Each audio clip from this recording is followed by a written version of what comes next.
You're watching KCTV English News. I'm Hyung Shim. The Japanese government is stepping up quarantine inspections on fish imports from Korea. Local fisheries exporting halibut to Japan are on high alert. Japan's Ministry of Health, Labor and Welfare announced plans to strengthen quarantine inspections of Korean fish imports due to the concerns over food poisoning in summer. The ministry plans to double the inspection ratio of arc shells, pen shells, cockles, and sea urchins to 20% and also double that of halibuts to 40%. This announcement highly concerns the fishing households in the island exporting lots of halibut to Japan. Japan's move is interpreted as retaliation against Korea's ban on fishery product imports from 8 Japanese prefectures. Amidst the Jeju District Court's decision to accept petitions for preliminary injunction filed by 5 large rental car companies, local rental car agencies made clear that they will continue to participate in the rental car quota system. Jeju Rent-A-Car Association held a press conference at the Provincial Council on May 30th and said that large agencies are completely disregarding local traffic congestion for their benefits. Association members also announced a plan to conduct a campaign to gather signatures from people who support the rental car quota system. More than 4,500 vehicles are on sale or have been sold off by the local rental car agencies. Authorities are cracking down on speeding vehicles heading from Jeju City to Seogwipo on the Pyeongwaro.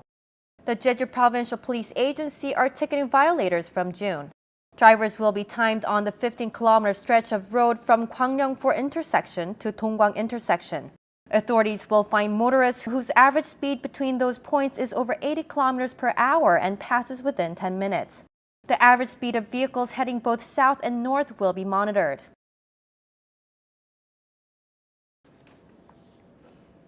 Apartment sales prices are declining elsewhere in the country, but they are rising here in Jeju. The Korea Appraisal Board said local apartment prices rose 0.04% over the week ending May 26th. This was the highest increase rate in the country. Jeju City is leading the apartment price increase in the island. The fall in long-term jeonse lease prices fell more steeply over the same week by 0.15%. Official beach season starts from June 22nd. Local officials set the opening date of local beaches at a recent Provincial Beach Council meeting. Hyupje, Gumneung, Iho, Hamdeok, and Gwakji beaches will officially open on June 22nd. Samyang, Gimyeong, Sinyang, Chungmun, Pyosan, and Hwasun beaches will open on July 1st. Hyupje, Iho, Samyang, and Hamdeok beaches will stay open later into the night for a month from July 15th. The provincial government will assign 70 lifeguards to the 11 beaches. It's time for Film Focus. Here's Mike Lakeman with what's new in local theaters. Stop this Ghidorah, or stop them all. The hits just keep coming. Or we'll see if they're hits at least. First up this week is Parasite, the latest movie from director Bong Joon-ho and fresh off a win at the Cannes Film Festival.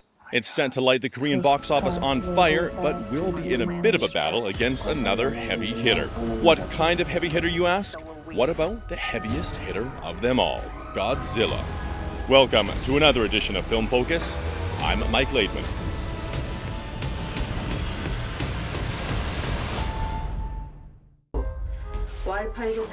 Bong Joon-ho's list of films is decently long, but Western audiences will most likely recognize The Host from 2006 and more recently Snowpiercer and Okja from his repertoire.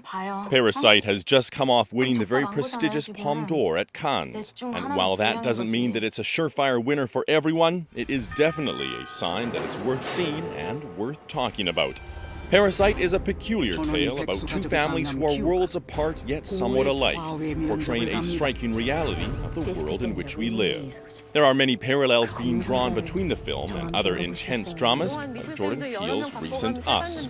The timely social themes, tension, nerve-wracking hysteria, and class rage are all more than enough to keep audiences right on the edges of their seats from start to finish. Here we find Bong Joon-ho in near complete mastery of his craft. And even if you're someone who regularly shies away from Korean films for language reasons, this is still one worth checking out.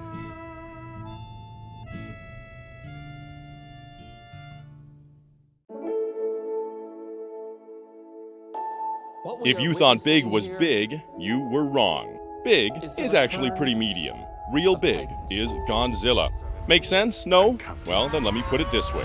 Godzilla, King of the Monsters, follows the heroic efforts of the cryptozoological agency Monarch, as its members face off against a battery of god-sized monsters, including the mighty Godzilla, who collides with Mothra, Rodan, and his ultimate nemesis, the three-headed King Ghidorah. When these ancient superspecies, thought to be mere myths, rise again, they all vie for supremacy, leaving humanity's very existence hanging in the balance. As I say with a lot of genres, if you like it, well, you like it. The same goes here. Following up in the footsteps of the latest Godzilla film from 2014 and part of the same universe as Kong Skull Island, King of the Monsters is ridiculously big, with terrible destruction being wrought by kaiju of unimaginable size. But the drama, too, while not as big as the monsters, is still large enough to support the scenes where something isn't exploding.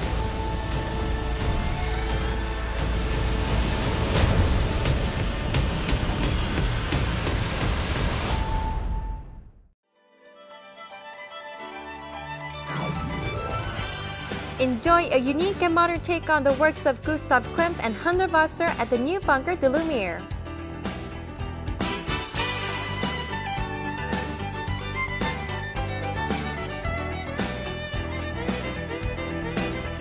Make some unique spring memories at the Season Glass Green Tea Festival.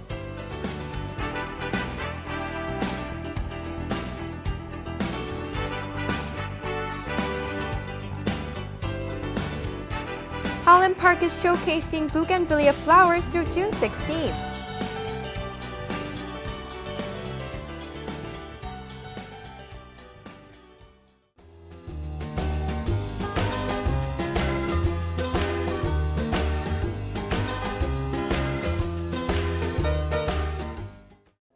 Taking a look at our weather, skies will be cloudy throughout the weekend. For more details, here's your forecast. The morning low in Jeju City will be 18 and the afternoon high will peak at 24 degrees.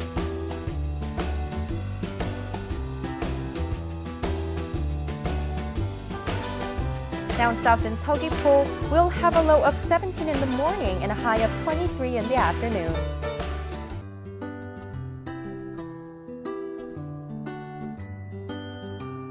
Over in Seongsan, the temperatures will be 16 in the morning, warming up to 23 degrees.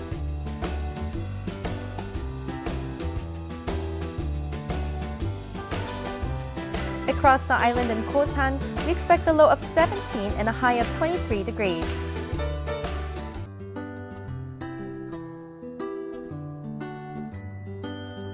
And up on the mountain at Songpanak, we'll hit a low of 13, topping off at 20 degrees.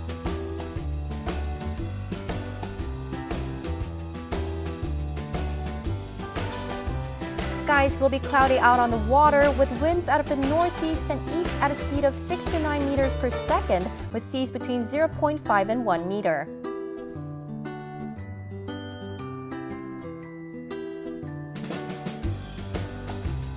And here's what's in store for us over the next few days.